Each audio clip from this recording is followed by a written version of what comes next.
Treasure hunting weekend mga katiats, at meron tayong i-scan ngayon at i-detect. Ito yung bato na parang hugis na hayop na merong matulis na tuka, at ang matulis na tuka nito ay nakaturo sa isang hugis puso na nakabaon ng half meter lamang ang pagkabaon ng hugis puso na bato sa unahan yan. Kaya atin muna i-detect ang bato, baka may laman, at pagkatapos nito ay gagamitan natin ng dowsing. Okay, so maganda talaga itong counter sign, itong matulis na tuka ng malaking bato, kasi nakaharap yan sa hugis heart. Ayan yung tinayuan ko, at atin nang inumpisahan pag dowsing. At merong detection under sa puso. Kaya kung makakita kayo ng ganito na klaseng puso na flat siya at malaki at nakabaon konti, kapag traditional na pag nito analyze, ay treasure under talaga ang ganong puso. Pero pwede rin na nasa unahan niya kung saan nakaturo ang matulis. Pwede rin 3 to 5 meters ang distansya ng test dig.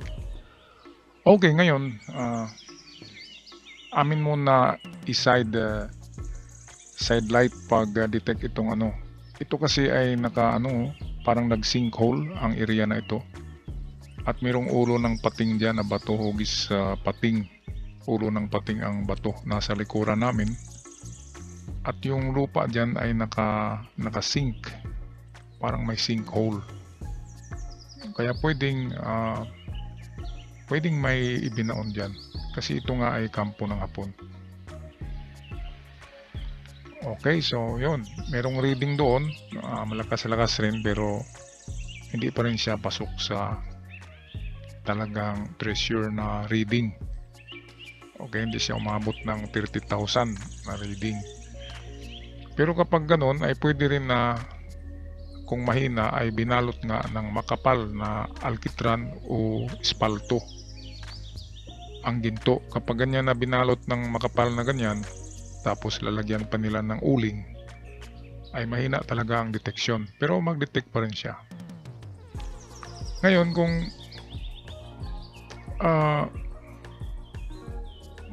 malaki ang reading, mataas, 30 or 29,000, ay 90% na yan na merong precious metals na na-scan. Okay, so ngayon amin na i-scan yung hugis puso na marker, yung ating dinausing kanina.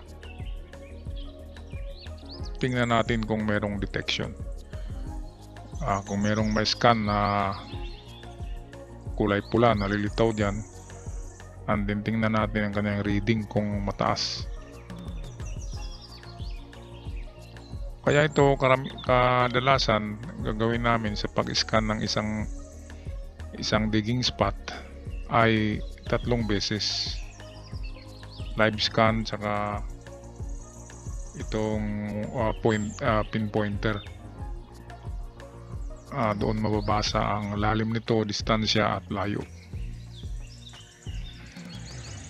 Ito ngayon, live scan muna kami. Parang pininturahan mo lang yung buong area. Pagkatapos niyan ay analyze na doon sa save files.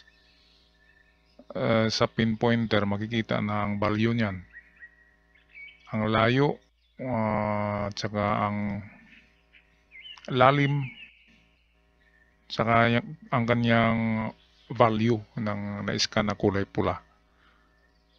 Karamihan ng mga scanner noon ay kapag pula, hukay na kaagad, walang binigay na value. Ang maganda sa Proton, meron siyang value. Kaya alam natin kung precious talaga yung na-scan natin. Yung kanina, yung dinausing natin ay meron talagang pula yung heart sa baba niya, pero mababa ang kanyang reading. Pero sabi ko na nga, ay wag magkumpiyansa, kasi napakagandang sign yung heart na bato. Tapos sa unahan ay may malaking boulder na matulis ang tuka, parang sisiw. at nakaharap dun sa heart. Kaya kung ako, huhukayin ko pa rin yun kahit na mahina sa scanner ang value. Kaya kung napanood ito ni Katiats na nagpa-scan sa atin, itry mo pa rin paghukay yung under the heart-shaped rock. Yung dinausing natin kanina, kahit na mahina yun, merong possibility na binalot or binuhusan siya ng alkitran at ng uling. Kaya naggaganon na mahina. Maganda kasi ay yung marker. Hugis puso na ito at itinuro pa ito ng malaking bato na may tuka. So yan. Yan ang tinuturo talaga ng bato na matulis. Kaya yan, good luck Katiats. Ano lang yan, 3 to 4 meters deep. Galing dyan sa ibabaw na may heart-shaped rock na flat. Yan, yung dyan ako nakaharap. Huwag mawalan ng pag-asa. Importante na na-analyze natin, na-scan at na-dowsing. Meron ding kahinaan ang scanner. Kaya wag masyado tayong believe sa scanner. Meron niyang counter ang mga Japanese dyan. Alam nila na in the future merong mga detector at scanners. Kaya yun, dahil mga marunong, binubuhusan, binabalot ng alkitran. At hindi lang yan, ay nilalagyan pa ng kung ano-anong mga magnetic rock sa ibabaw nito para yun ang ma-detect. Parang mayroong mga obstacles na nilalagay nila. Kaya analysis pa rin ang importante, hindi yung ano kaagad tayo sa scanner na kung wala, wala. Merong pagkakataon na meron pero sa scanner ay wala. Dahil nga binabalot ng makapal na alkitran at binuhusan pa ng mga uling. Okay, so pagkatapos nito ng scanning namin, balikan natin yan sa dowsing. Kasi maganda nga ang marker. Big boulder na hugis sisiw, may tuka. At nung makita ko yan, hindi ko alam na may heart shape sa unahan. Pero sinabi ko meron ito sa unahan, merong tinuturo itong tuka. Kaya nang puntahan namin, meron nga. Hinukay ni Katiats, meron nga. Merong heart shape. Kaya nagtaka din siya, meron palang heart shape sa unahan. Kaya madismaya lang tayo kasi pag scan natin mahina. Pero para sa akin, kahit walang scanner, talagang huhukayin ko yun, yung heart shape na flat rock. Under sa kanya, 3 to 4 meters. Okay, so ito. Dowsing si Invisible Man.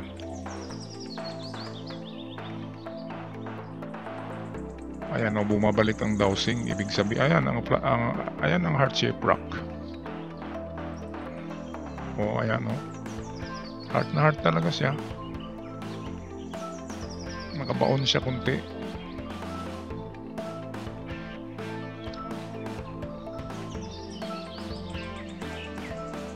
So, pwedeng man-made talaga yan kasi hindi siya smooth. Parang meron pang basag sa dulo niya. Oh. Sa tulis niya ay basag.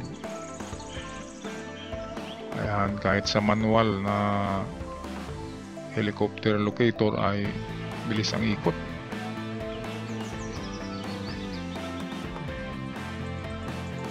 Ito ako, ay sure natin to sa dowsing.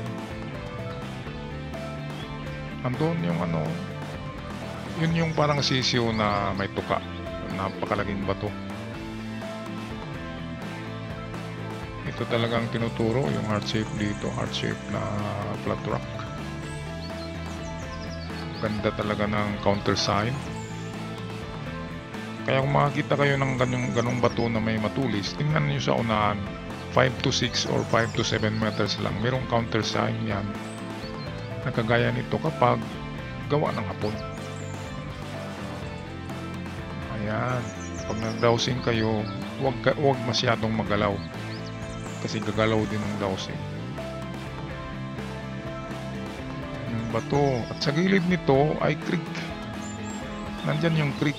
Kaya perfect location para magbaon ng mga treasures.